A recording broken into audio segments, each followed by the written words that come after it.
Okay, guys, good afternoon. We're live again here to talk about the Odyssey Part 2. Before we get into the Odyssey this week, let's talk about what's going on. It's a 4-day week. That's exciting, I guess. It doesn't really feel like a regular week anyways, but technically spring break starts Friday, so there will be no assignments starting Friday for a whole week. You get a whole week off. But you can use that week to get caught up on some stuff. I know some of you guys are struggling keeping up with just the distance learning. As long as you're working an hour a day for each class, really 45 minutes a day for each class, you should be keeping up okay, though. And reach out to your teachers. If you've got a teacher that's given way too much work, let them know. If you have questions, if you're reading something that's really hard for English class, message me or Miss Hale, and we can help you work through it. You don't have to wait for a Google Meet or a YouTube Live session to ask your questions. But this is a good opportunity to do it live. We've got independent reading that came back last week. I'm sure that's exciting for some of you guys. 30 minutes a week isn't a big deal. An hour for honors also not a big deal, especially if you consider yourself an honors student. I've been posting them on Wednesday so that you've got Wednesday, Thursday, and Friday to think about it and make sure you get that done. And I left it open all weekend too, so make sure you get your independent reading done. Hey, Miss Hale's here. Everybody say hi to Miss Hale. Okay, what else do we have going on this week? I think that's about everything. Should be an easy week. We're going to wrap up the Odyssey this week, and after we get back from spring break, we're going to get into some mythology. Look at the myths behind the Odyssey and all the gods and everything. Let's talk about what you read last week. You saw the big Cyclops scene. It's everybody's favorite scene from the Odyssey because it's so gross that when he starts picking up the men and just eating them in front of Odysseus, it gets very descriptive. Really good imagery. We talked about imagery at the beginning of the unit. Really good imagery, so you can really picture and hear all of these people being eaten alive. It's really disgusting. The scene is weird, or the storytelling really is weird, because like a lot of epics, the Odyssey starts in media res, which means in the middle of things. So when we first see Odysseus, he is with Calypso, the goddess Calypso. The island that Calypso lives on is like 2 islands away from his home of Ithaca. I mean, you could almost swim there, it seems like. But he's trapped because it's a goddess and she won't let him leave. But he's very close to home and he's alone. When he left Troy, he had, I think, 12 ships, all full of soldiers. And now when we first see Odysseus, he's by himself with Calypso.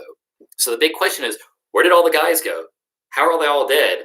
A lot of you guys wrote that it seemed like Odysseus was a good leader. If he's such a good leader, how did he get everybody killed? Hillary Clinton supposedly got 6 soldiers killed and everybody hates her and wouldn't vote for her. So what makes Odysseus a good leader, and where are all of his soldiers? So he leaves Calypso's island and he goes to the Phoenician king, the next island over. He builds this crappy little raft, makes it one island over, and the Phoenician king is like, where have you been and where are your soldiers? And he's like, oh, well, it's been a crappy 9 years. Let me tell you what happened. So he goes home. But just sailing home from Troy, it's been 9 years so far. And they left Troy. They're on like a warrior's high. They're like, oh yeah, we took down Troy. We're awesome. We can take down anything. So instead of going straight home, they stopped at a place called the Cacones. And the village didn't have any defenses. And they were like, oh yeah, we're tough. This village doesn't have defenses. Let's raid this village too. So they killed a whole bunch of women and children, raided this village. And then like word got out. And this whole army comes and attacks them and runs them off. And they're like, oh, screw you guys. And they sail away thinking they're awesome. Well, as punishment, because they didn't pray to Poseidon before they sailed. Remember that the Trojan horse, that was supposed to be an offering to Poseidon. So Poseidon should get the credit for their win. They didn't pray to Poseidon before they sailed away. And Poseidon was like, oh no, screw these guys. They're not giving me any credit for anything. They're not praying to me. And they're going to go sail in my ocean. So he sends this big storm and it knocks them all the way down to Africa. Literally, they shipwrecked in Africa. And that's the scene with the lotus eaters that you guys read this week. The lotus eaters, they had this plant. It's called the lotus blossom. Lotus flowers really don't do this. The lotus blossom apparently gets you really high and makes you not want to do anything except eat, which should sound familiar to some of you guys. So they're like, oh man, this plant's rad, you know? And they start eating the lotus blossom. And they're like, man, I don't even want to go home. I just want to eat some more lotus and stay here in Africa. This is cool. And Odysseus is like, oh crap, we got to get out of here. So he drags them into the ship. You know, the ones that had already gotten high, he's got to drag them kicking and screaming and everything. Shut up, William. They get back on the ship and they try to sail away, but now they've got Poseidon, on their case. He's not too mad at them. He feels like he's already punished them, but they're kind of lost, because they've never been to Africa before. So they sail around. They end up on the Cyclops Island, and there were a couple other stops too. They get to the Cyclops, and they stop one island away. And Odysseus is like, "Look, guys, I think there's some giants that live on that island. Y'all stay here. I'm just going to take my ship. The other 11 ships, you stay here, relax, have a little bonfire, little pig roast or something. We're going to go investigate the Cyclops Island." So they go over there and pray to Zeus, and this comes up in your questions that last week. They pray to Zeus as he's bringing the offerings to the Cyclops, because according to the gods, you are always supposed to honor a guest. Any guest, any stranger that stops by your house, you're supposed to honor them, feed them if they're hungry, give them a place to stay if they need a place to stay. And you're supposed to give a guest a parting gift. Hey, thanks for stopping by, because you never know who might be a god in disguise. So he invokes the name of Zeus when they meet with the Cyclops, give the Cyclops some gifts, and what does the Cyclops do? He eats them.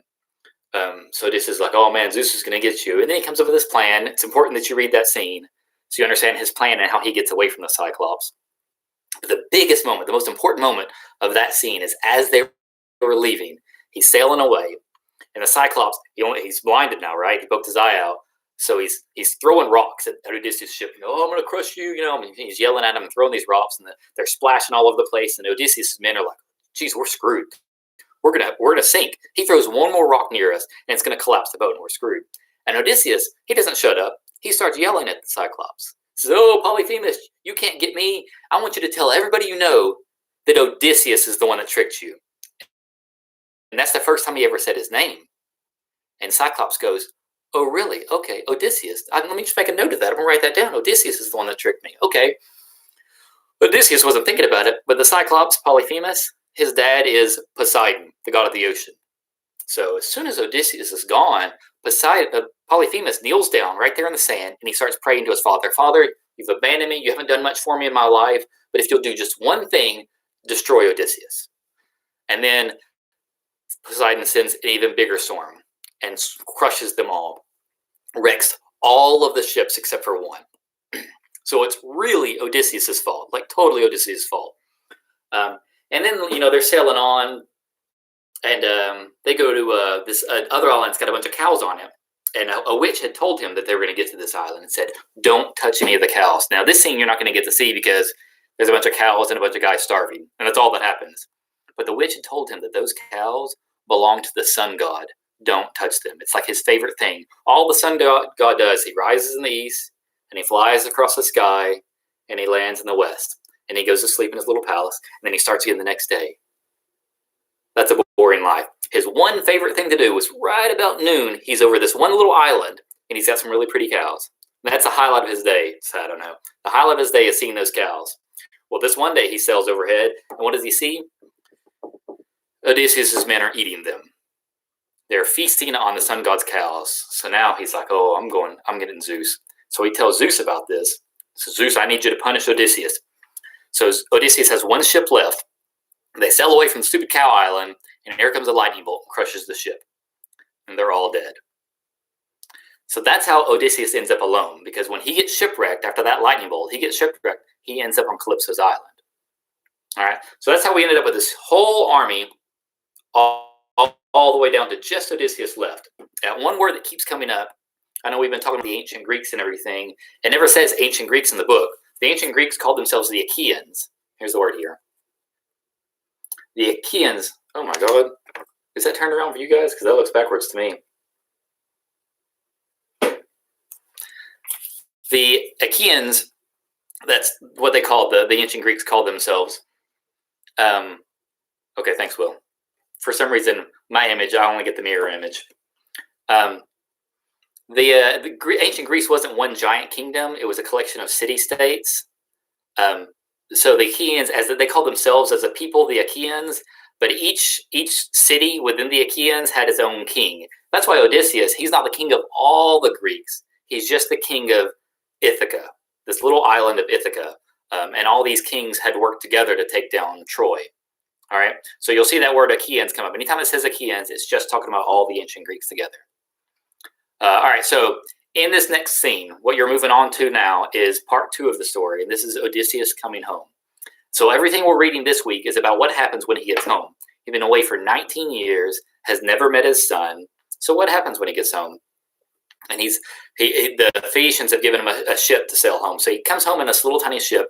He does not go straight to the dock, the harbor where his city is, where his palace is. He goes way off to the side in this rural area, this countryside, because he wants to sneak in. He doesn't know what's been going on in his kingdom since he's been gone. A king can't just abandon his house for 19 years. So he lands, he prays to Athena, who's the goddess that helped him get home.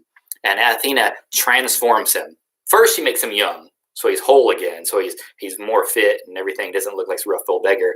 But then she says, wait, but you need a disguise. So after fixing his body, she then covers it up with this disguise of looking like an old man, and he's got gray hair and a beard. He's all hunched over, and he's hobbling a little bit. So that's how Odysseus comes home. He comes home disguised as an old beggar. He runs into a guy named Eumaeus. Now, Eumaeus is a swineherd, which means he's a pig farmer. But he is the pig farmer that worked for Odysseus as king. So he's technically one of Odysseus' servants.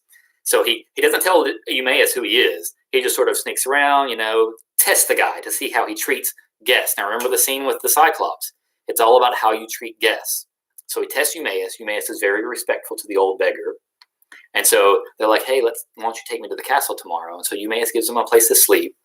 And then Telemachus had actually spent the last year trying to find out where his dad has been. He's 19 years old. Dad's not home yet. He doesn't know what to do. And there are all these suitors. A suitor is a man trying to marry a woman.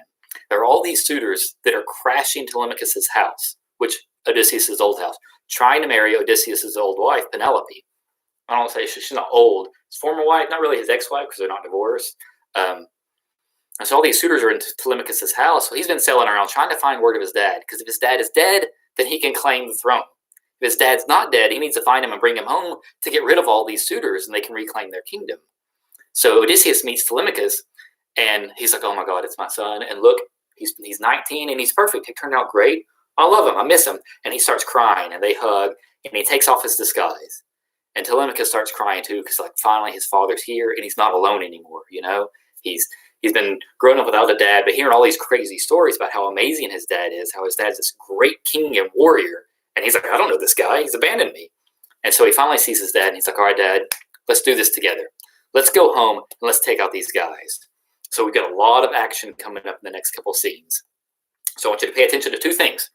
Pay attention to the